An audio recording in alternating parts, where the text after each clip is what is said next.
eu estava falando da feijoada, e aí basicamente a sobra dos produtos no período da escravidão que os senhores não comiam, iam para a senzala, e aí nesse contexto ela foi criada. Agora é importante, é curioso dizer que a feijoada, hoje em dia no Brasil, ela tem diversos elementos, como a couve, é tradicional, a laranja, enfim.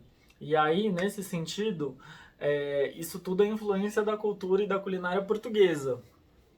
Ou seja, desse processo de apropriação, acho que eu posso dizer isso, de algo que foi criado é, pelo povo escravizado no Brasil e que foi sendo retrabalhado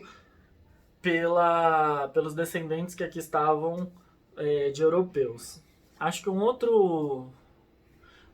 coisa muito legal é o quindim, por exemplo, que é um doce muito português, né? Eu poderia ficar citando vários pratos, mas vou deixar vocês pensarem aí. E aí acho que o último aspecto que eu tenho para salientar nesse vídeo é em relação à religião. Acho que hoje o Brasil é um país de maioria católica, assim como Portugal é um país de maioria católica, ou seja, esse próprio processo de dominação cultural, sem sombra de dúvida, vai influenciar na formação religiosa do Brasil. Acho que o que é interessante é que talvez no Brasil surja um termo, né? A gente é responsável por uma ideia de sincretismo religioso, sincretismo cultural. O que significa isso, sincretismo? Em palavras curtas, sincretismo é a junção de ideologias distintas, muito criticada por uns, muito defendida por outros.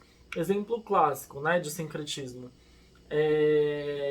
Os africanos, os povos africanos que aqui vieram para continuar podendo exercer o seu culto religioso, sincretizaram é,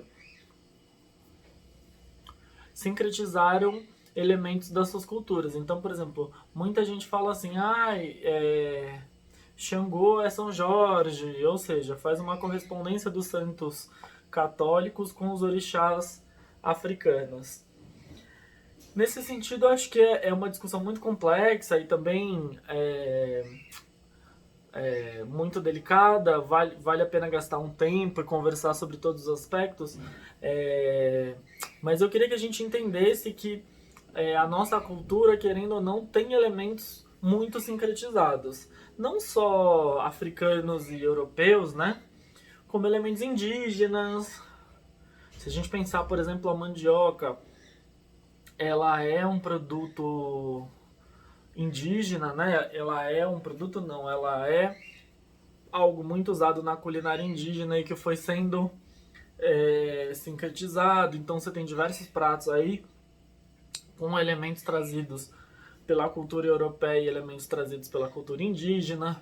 Acho que depois a gente vai discutir mais cultura africana, então não estou nem detalhando, porque também a gente falar de orixá não é falar de uma coisa só. A gente tem aí, pelo menos no Brasil, três grandes nações africanas que influenciam na religiosidade.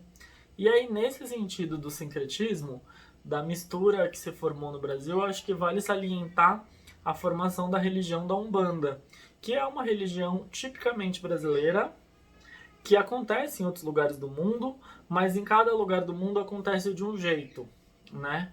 E que, segundo vários historiadores, foi uma religião criada e fundada aqui no Brasil, que mistura elementos católicos, elementos africanos, elementos indígenas.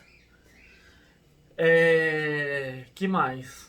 E aí é isso. Eu queria convocar vocês a pensarem. A minha tarefa para a semana que vem seria a seguinte: que elementos de influência nitidamente da cultura europeia vocês reconhecem no dia a dia de vocês? Enfim, espero que o vídeo tenha ficado razoável. É, Espero que vocês consigam pelo menos adentrar essa discussão aí que eu estou propondo. E a gente conversa melhor lá pelo Teams, tá bom? Beijos, até semana que vem.